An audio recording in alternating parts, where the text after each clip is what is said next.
Have you ever tried looking at something and you just couldn't see it?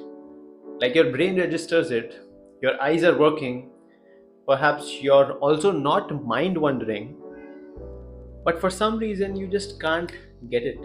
You can't make a sense out of that thing, whatever you're trying to learn, or perhaps whatever you're trying to understand from a conversation or wherever you are.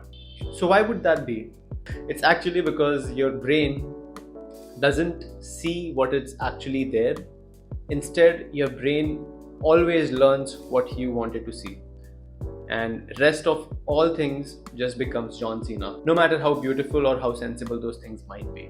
In the first place, you wouldn't even know what you actually do not know. So for that to happen, you might have to check this video out. Alright, so let's make you think. Think of the first time you ever saw a chessboard. For the people who live under the rocks, this is what a chessboard looks like. You see some weird looking boxes and some even weirder looking characters or pieces on the chessboard. You can't make sense out of what the fuck am I actually looking at. It just feels so weird. But suddenly, someone tries to explain you how this shit works, and you kind of try to learn that. Now, all of a sudden, these weird looking characters and these weird looking boxes make some sense in your small brain. It's strategy, it's mind games, and it's also some war-like scenarios which plays with your psychology. Let's also look at another example. Think yourself as a small kid and you see a dog for the very first time in your life. It's fluffy, it's cool, and it feels like you can play with it. So, for some fucking reason, as you go closer to this dog, it bites the shit out of you. It bites you so good that you get traumatized by it and you just fucking get a scar or whatever it might be. Okay? And now your brain has suddenly learned that dogs is equivalent to danger and I have to stay away from dogs.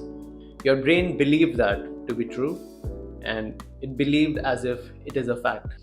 And even if the next dog you see as you grow up would be the chillest dog ever, your brain would be still scared of it.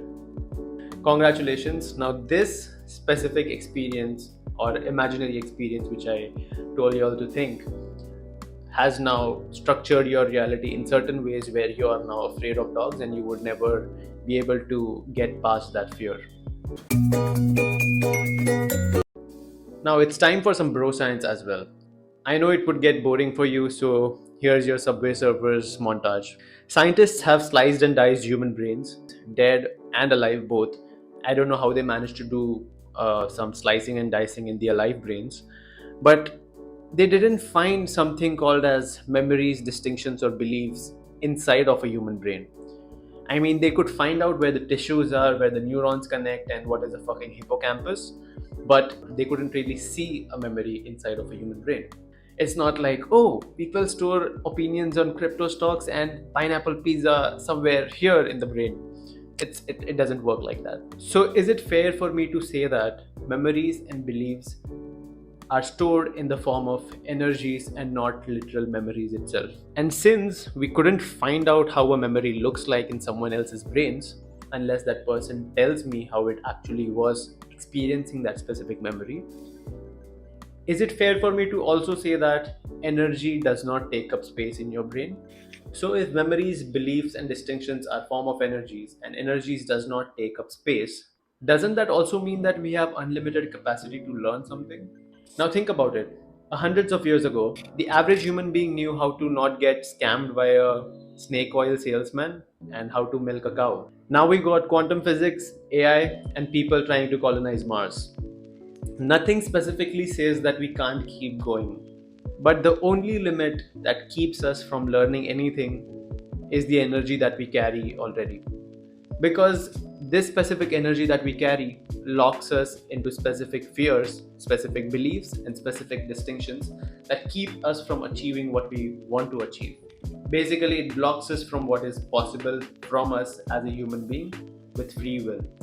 So, what the fuck am I actually trying to tell you with this video? Why am I yapping so much? It's to tell you that you are actually limitless if you just give yourself some space to think. And by doing so, you will be able to learn more, you will be able to perceive more, only and only if you get rid of your current beliefs, current perceptions, and distinctions that your brain makes. Some of it might be it's very difficult for me to get rich. It's very difficult for me to make money because employers don't pay me, and this world is a shit place which does not serve the cool and nice people. It always promotes evilness and darkness and people with power. damn. Some of you might think this, and this thinking might limit your ability to learn, to grow, and even perceive some good things which already exist in your life. So, how do we fucking break this cycle and how do we fucking break this loop in order to learn something new and make something meaningful out of this life which we are living on this flying stone somewhere in the universe? I mean, flying rock, my bad. This video is supposed to give you some actionable points so that you just don't watch it randomly. So, the very first step is to question what you already know. If you assume something is true, ask yourself, do I actually know this? Or did I learn to believe this over time? Step 2, seek new experiences. This would be also an important thing for you to do. Try something completely outside your comfort zone. Maybe try learning a different language, maybe try learning a different sport.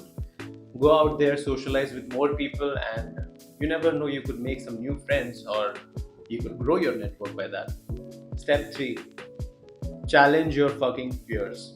And this would be second most important thing in this list. I don't know why it's on the third point.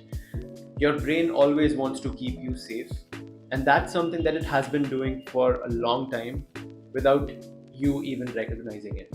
While it's a good thing that your brain is trying to keep you safe, but sometimes it's also keeping you stuck at the same time. The way to overcome this is to confronting what scares you little by little and expand your horizon and face your fears basically. Stop being a pussy, bro. Step number 4, rewire your energy. Your beliefs and memories are structured form of energies. So you need to consciously reshape them. I know it sounds like I'm just telling you what to do, but you don't know how to do it. So I would just suggest one simple thing. Replace your fear with exploration and replace your limits with possibilities. I think the rest of it would uncover itself as you ponder on it. And the last and my favorite point to talk about, staying curious.